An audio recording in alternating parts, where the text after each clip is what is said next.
I was working the night shift at my local Waldbaum's back when it used to be open 24 hours a day. There would normally be less than 10 customers throughout my shift, but I wouldn't get to sit around and do nothing though. They wanted me to work on stock when I wasn't helping a customer. It was a bigger Waldbaum's, so oftentimes there may have been one other person in the building, whether it be someone working on stock or someone cleaning. This night, I was the only one working.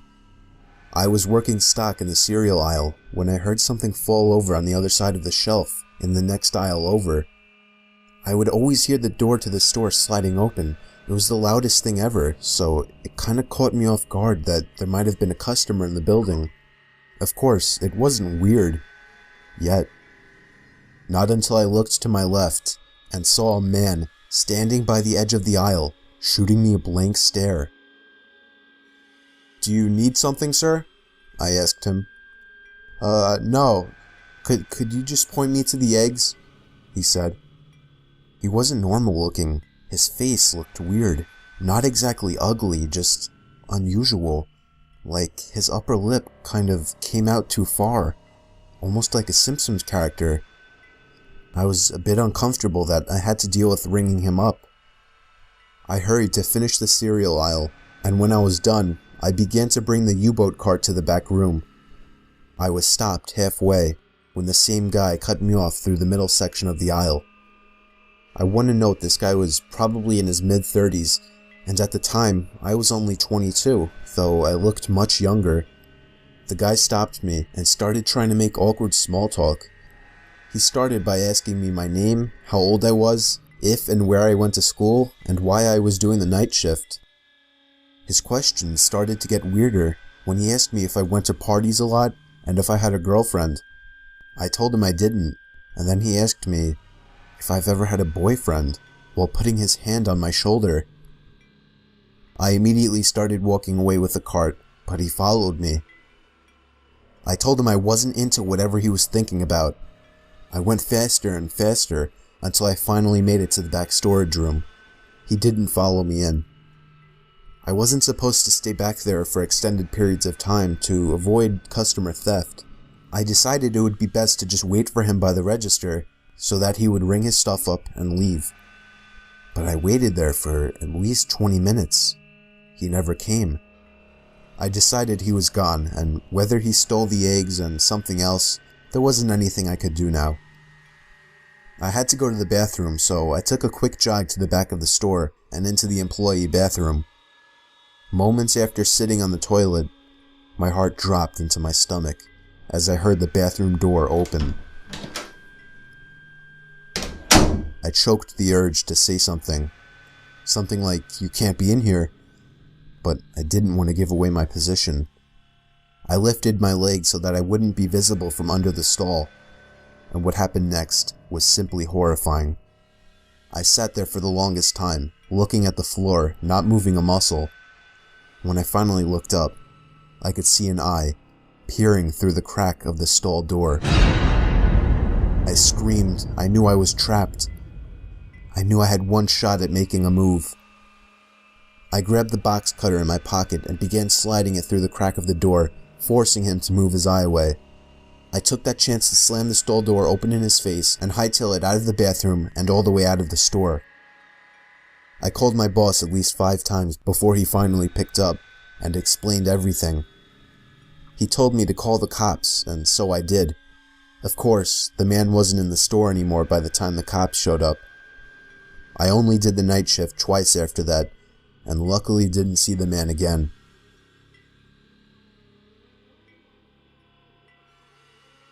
I used to work the night shift at a gas station on the side of some highway in the country. From the hours of 12 a.m. to 6 a.m., the road was pretty dead. I would have maybe 1 or 2 people come in to pick cash in a whole night. It was a very boring and depressing job, especially doing the graveyard shift, but I had just finished college and I needed to pay off my loans. The only reason I kept this job was because my boss threw me an extra $5 an hour for doing the night shift. On this one cold December night, I was doing my usual thing, reading the newspaper, playing games on my phone, and whatnot, when I noticed the headlights of a car pulling off the highway into the parking lot. It was a red pickup truck. Somebody stepped out and shut the door. I went back to reading the paper as I saw that he was standing by the gas pump. I assumed he wasn't paying cash. I looked up a few moments later and saw that he was still standing in the same position, staring at the gas pump. I almost felt obligated to go out and help him. He was obviously confused. I felt a cold chill run up my spine as I saw the 6-foot-something tall man slowly turn his head to face me. I couldn't make out any features of his face, but I knew he was staring at me. I tried to pretend I didn't notice by going back to reading the paper. Of course, I wasn't really reading now. I was a bit shaken by the guy out there. I just wanted him to pay debit or credit and leave. I looked up and gasped as the man was now much closer to the front door of the building. It wouldn't have been so disturbing if it weren't for the fact that he wasn't moving. He was just standing still, as before, still looking in my direction. I walked over to the door to get a closer look. All I could see in his face was still blackness. I locked the door and flipped the open sign to closed on the door. I didn't care if this would possibly get me in trouble. I was not taking a chance because, quite frankly, I was scared shitless. I walked back behind the counter and sat down on one of the containers on the floor just so I couldn't see the man outside anymore. I stayed in that position for a good 5 minutes, texting every friend I have to see who was awake. I was desperate to tell somebody about this. When I finally got up to check that he was gone, I let out a full scream as the man was now right outside the door. I picked up the phone on the counter and called the police. The operator was reluctant to send somebody over because of the way I described the situation, but I persuaded them. I hid behind the counter, balled up like a child. I began to hear heavy thumps at the door, not innocent knocks to catch my attention. I mean thuds and thumps, trying to break down the door. And then eventually it finally stopped. I heard the sound of a car starting outside and then driving off. I looked outside and he was gone. A patrol cop along with a state trooper pulled into the parking lot. I reported the red pickup truck and told them which direction I thought he went in. I couldn't describe his face as all I saw was blackness. Of course, there wasn't much the police could do as the man didn't really do anything. I left that job a few months later to a job in the city.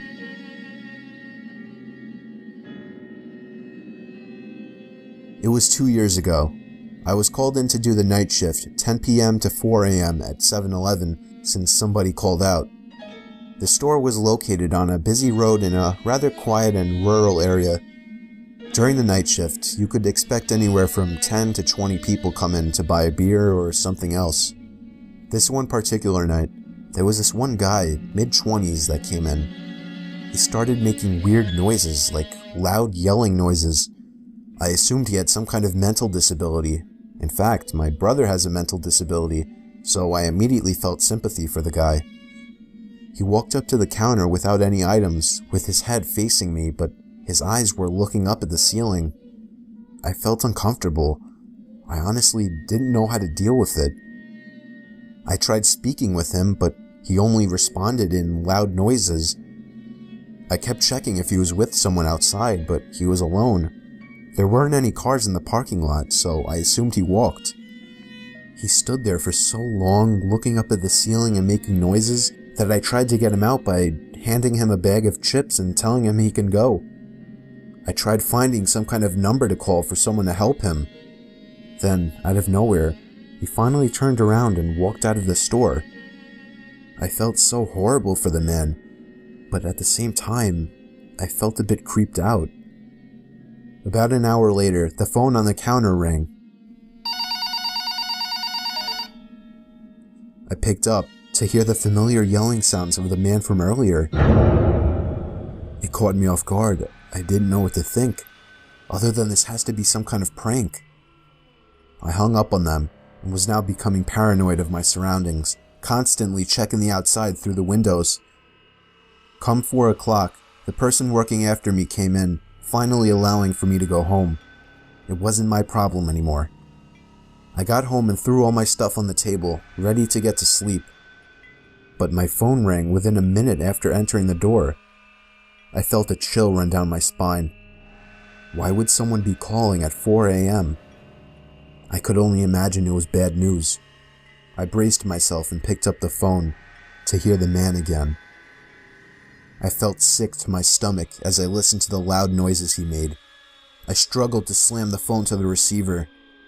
All night I felt like I was being watched, even with all the blinds shut. And I could swear I heard strange noises coming from all over my house.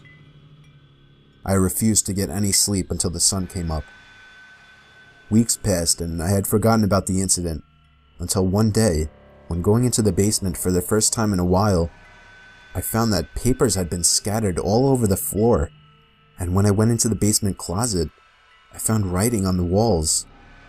7-Eleven had been written in Sharpie on the wall, along with the address to the 7-Eleven I worked at and my house address. The most disturbing part, I also found various kitchen knives along with a large pocket knife sitting in the closet. What started out as seemingly just an innocent person turning into something of a prank ultimately turned into something much more horrifying.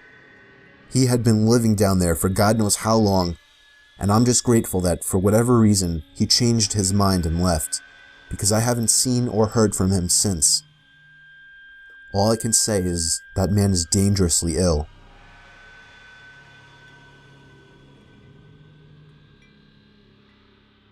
I've worked in the K-9 unit for 9 years, and I've worked my fair share of graveyard shifts. I've definitely come across weird things at night, but I'll never forget this one night. I worked with my dog Sammy, a German Shepherd. She was 2 years old at the time and was still kind of new to the job, just like me. I was driving down a road surrounded by crops when I spotted a suspicious-looking white van parked inside the crops. Both doors were open. I flashed my lights to try and draw out whoever was there. Nobody came out, so I parked and scanned the place out quickly. Nobody was in sight, so I took Sammy with me to track down the driver of the van. Sammy started going crazy when we reached the trunk of the van. She was pulling so hard she almost broke off the leash. I opened the trunk to the van, and a blast of foul air hit me in the face. I almost passed out from the mix of the horrible smell and the pure shock of what I saw in the trunk. I counted 7 full body bags, each with a pair of feet sticking out at the bottom. I requested immediate backup with my radio. I heard the sound of a twig snapping nearby, and Sammy just lost it. I lost grip of the leash, and she took off into the crops. I pulled out my gun and followed the sounds of her barking. As each and every crop hit me in the face, I felt as if something would reach out and grab me. I stopped when I could no longer hear Sammy's barking. But as I stopped, the sounds of movement did not. I realized I heard movement in all directions. I had never experienced such fear in my life. I stood still as the movement around me stopped. And then, out of nowhere, I felt 2 arms wrap around my throat. I couldn't breathe. I couldn't fight. I was going to die. And then, I heard the sound of Sammy's bark, followed by the scream of the man choking me as Sammy bit down on his leg. The next thing I did is something that I still question if it was appropriate doing to this day. I turned around and pulled the trigger, killing the man. I grabbed Sammy by the leash and ran all the way back to the car. I could tell people were following us from behind. I managed to make it to the car safely and drive a 1/4 mile down the road. I didn't stop to see which way they went. I didn't hold my ground. I fled like a coward. I cared much more about our lives than I did this job, and I'll still say that today. But it still pains me knowing how much of a coward I was. Backup arrived shortly, but the van was gone. I even failed to get the plate number on dashcam video, or even just writing it down. This was within my first few months on the force, but it made me feel like absolute shit for months to come. I, someone who was sworn to protect, let a van full of killers get away.